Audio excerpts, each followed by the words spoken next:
The next time you catch yourself comparing yourself to somebody else, I want you to remember this one thing, and hopefully it'll help you kind of snap out of comparing yourself to somebody else. And it's a really simple one, but I know applying it throughout your life is a lifelong practice, and it's going to take lots of reminders to do.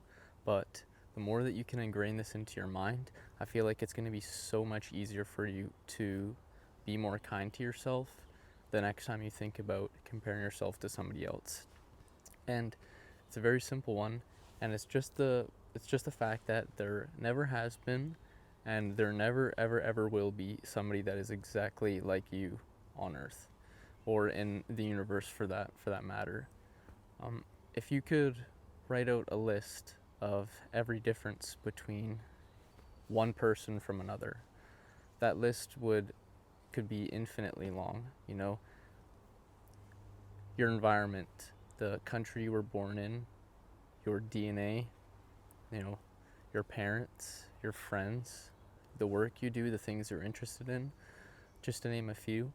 All of these vastly skew your personality compared to somebody else's.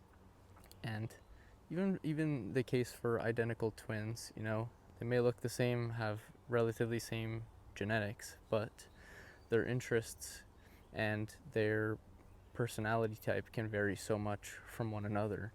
And if you can remember that next time you go to compare yourself to somebody else, and just think to yourself, why would you ever need to compare yourself to somebody that has not had the same childhood as you, the same interest in you, the same skill set as you? And if you really just sit there and think with it for a few minutes, you realize how absurd it is that you need to judge yourself based on your lack of a talent, a skill, compared to somebody else who it probably comes easier for them, or they've just put in much more time in that area. Like a common one would be school, for example.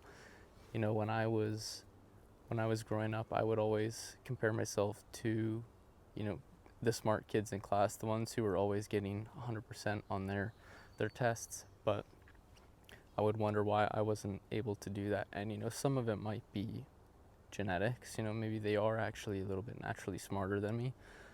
But I can almost guarantee you, I bet you their parents made them do homework for hours and hours and hours when they get home. And my parents were just okay as long as I got my homework done and studied for a little bit.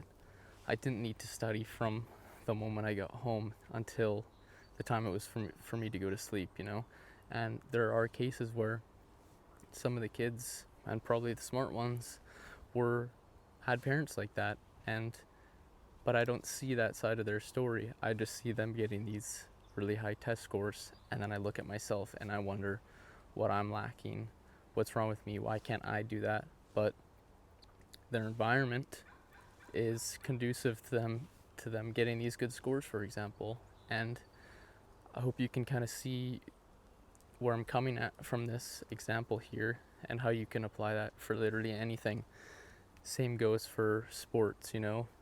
Maybe somebody else's parents made them practice their sport for hours and hours and hours, and you, who might not have been as good as them, are wondering why you lack, why they have so much more talent than you. But you don't see all this behind the scenes stuff in somebody's life, and you certainly don't see their genetics or DNA that is giving them the extra help to achieving these things. I'm not trying to say that being naturally gifted at something isn't possible, because obviously it is. You see it a lot with very extroverted social people. You might look at them, as if you're a shy person, you might look at these outgoing people and wonder how it comes, or how they've gotten so good at this. But maybe they didn't have to do anything at all, and that was just a natural aspect of the way that they were born, the way they grew up. Maybe they had more sociable parents, and that kind of went down onto them. And something that for you takes a lot of effort and conscious practice, for them is something that comes naturally, and they don't even need to think about it.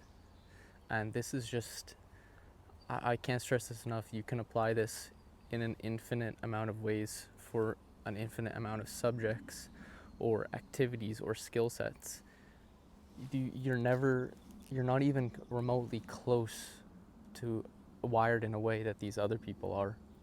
You know, you might think you have similar interests, similar careers as this person, and yeah, congrats, maybe you do have the same career. Maybe you're thinking about a coworker who's much better at their job than you are. Your career is one thing out of the infinite different variations or things that determine who you are as a person. It's just one thing out of the infinite list you could write of different factors in what makes a person themselves. And is that really a fair battle for you to compare the one out of the infinite number of things? No, it really isn't. And when you give yourself time to process that and actually really understand what I'm saying, you're gonna realize why do you ever even do this in the first place? But it's because it's natural. We look at our peers in our community, and comparison is something that is very easy to do. But like I said, when you're just scratching the surface and picking out one or a few things that you guys have in common, you're also ignoring all those infinite variables down to your genetics, down to your parents, the places you grew up, the things you're interested in, the things you like to do in your free time, all that extra stuff that really, that's the stuff that separates who you are from somebody else. Not just these little things like the same sport you guys play, the same instrument you play, you know, the same career you work in.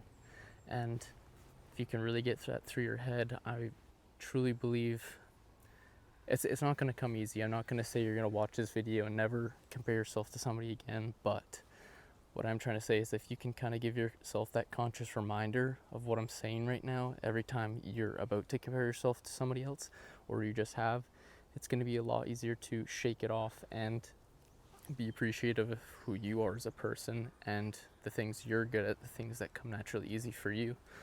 Because while you're looking at somebody else and wondering why you can't do something as well as them, there's also somebody else that's looking at you wondering why they can't do things as good as you do. And it's just a never-ending loop of the way humans are, as us, the social beings we are. And it's a flaw of ours, but we roll with it, right? And if you can, like I said, give yourself that conscious reminder every time you feel that comparison coming up, it really helps you to shake that off and think back of who you are and the things you're good at, and you're only gonna get stronger and reinforce that more easily the more you do it. So hopefully that helps even a little bit, because I'm sure this video is also something I could apply to my life and practice more often too, because we're never gonna get perfect, but you gotta try, right? So I appreciate you watching to the end, and I'll catch you soon. Thank you.